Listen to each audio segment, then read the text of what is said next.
खबर बलिया जनपद से है, जहां सूर्य उपासना के महापर्व छठ पर्व वैसे तो प्रायः गांव से लेकर कस्बों व शहरों तक छठ घाटों की साफ सफाई एवं सजावट की गई है, लेकिन कुछ जगह छठ घाटों पर आकर्षक सजावट के साथ कलाकृतियां आकर्षण का केंद्र है। इस क्रम में जिले की सबसे बड़ी ग्राम पंचायत पूर्व बाजार में छठ घाट पर आकर्षक सजावट के साथ साथ बालू रेत पर जिले के ही उदयमान सेन आर्टिस्ट रूपेश कुमार सिंह ने छठ पर्व से संबंधित विभिन्न कलाकृतियों के साथ ही भगवान भास्कर की आकर्षक कृति को उकेरा है। भगवान भास्कर के साथ अंधकार को दूर करने वाले ज्योति दीपक एवं छठ व्रती महिलाओं के द्वारा महापर्व छठ पूजन को भी रेत पर बखूबी प्रदर्शित किया है।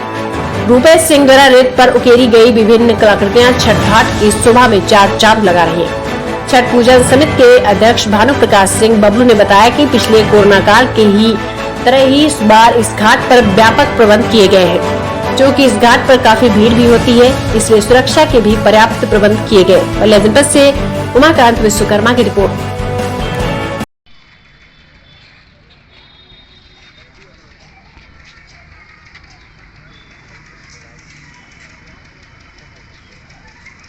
वाला साला आइल लेके जाता है।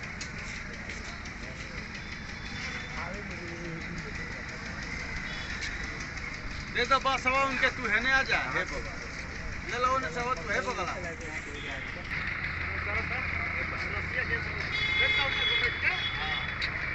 अरे भाई तो पीछे वाला तो ना लो जी। रूपेश सिंह महात्मा गांधी काशी विद्यापीठ से मास्टर ऑफ फाइन आर्ट का छात्र हूं और एक रेत कलाकार हूं। मूलतः निवासी बलिया का हूं। मैं आज पूर्व गांव में छठ के पावन पर्व पर एक दिन पहले संध्या पे दीपोत्सव का कार्यक्रम होता है। उसके उपलक्ष्य में कमेटी के सभी सदस्यों के अनुरोध पर मैं आया हूं और छठ तथा दीपोत्सव को अवेयरनेस के लिए एक सैंड कलाकृति से सबको जागरूक करने का प्रयास कर रहा हूं। आपने यह कलाकृति कहाँ से सीखी है? मैं यह कलाकृति गॉड गिफ्टेड है। मैं पहले थोड़ा गांव में करता था, लेकिन विद्यापीठ में मैं फाइन आर्ट में एडमिशन लिया और उसके बाद कंपटीशन अटेंड किया। उससे मुझे प्रेरणा मिली और मैं कम खर्चों में बहुत ज़्यादा अच्छी कला जो विलुप्त हो रही थी उसको उठा के और शीर्ष लेवल पर पहुंचाने का प्रयास कर रहा हूं। आज तक आपने कहाँ कहाँ कुछ फेमस कलाकृतियों के बारे में बताइए जहां आपने बनाई हो? लगभग अभी के डेट में प्रदेश में देश में जो भी बड़े इवेंट होते हैं, मेगा इवेंट होते हैं, जैसे डिफेंस एक्सपो हुआ, प्रवासी भारतीय दिवस हुआ, पर्यावरण कुंभ हुआ, भव्य कुंभ दिव्य कुंभ हुआ, या अभी इसके पहले अयोध्या में दीपोत्सव हुआ, इन सभी कार्यक्रमों में मुझे सरकार से अनुमति मिलती है तो भी और नहीं मिलती है तो भी मैं जाके अपनी कला का प्रतिभा दिखाता हूँ और अच्छा प्रदर्शन करने का प्रयास करता हूँ। लुक के बारे में। अच्छा, ये जो लुक दिए हैं ये कौन सा लुक है या ये लुक में क्या दर्शा रहे हैं आप?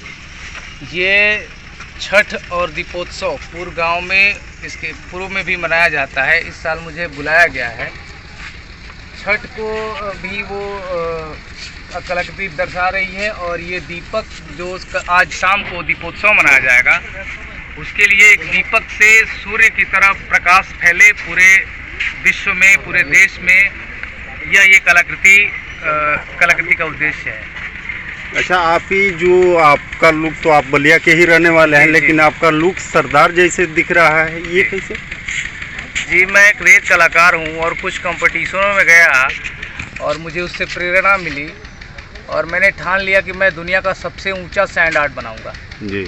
उसके लिए मैं लगभग 6-7 सालों से निरंतर प्रयासरत हूँ और आए दिन तत्कालिक घटनाक्रमों पे मैं अपनी रेत कला के माध्यम से समाज के सभी धर्म वर्ग के लोगों को जोड़ते हुए अपनी कलाकृति के माध्यम से जागरूक करने का प्रयास करता हूँ।